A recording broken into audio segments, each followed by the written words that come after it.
currently teach chemistry and physics. Became interested in them all the way back when I was in high school, and I just kind of kept stuck with it. Went to school to be a science teacher, and that's where I'm at right now. I have been teaching for 6 years. This is my 7th year.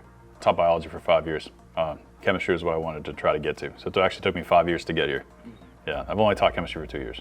I try to keep a very relaxed environment. When I was in school, I always liked to kind of be thinking about things constantly, and the only time I'd be able to think about things is if I was not stressed.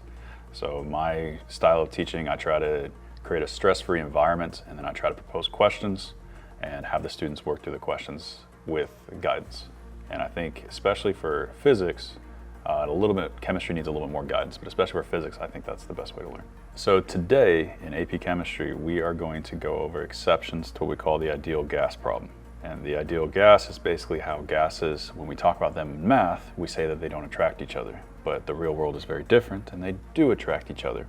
So we are going to look at what types of gases don't make ideal gases, or what makes a gas less ideal, I should say, and what kind of situations a gas could be in that would make it less ideal. My dad was a huge inspiration. My dad's not a teacher, but he is a PhD, and so he's always big on chemistry because that's what his PhD's in, and he works a lot with water. So growing up, I was science everything. Went to natural history museums. I watched his lectures when he taught in college. I sat in the back. So I always had a huge interest of chemistry from a young age just because of that. It's what I grew up with.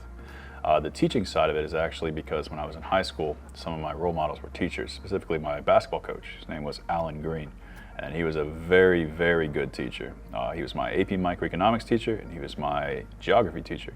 He was also my basketball coach, so it was very, not awkward, but let's just say I always sat in the front row, and I definitely didn't say any words that I would regret, and if I did, he made sure that I regretted saying them.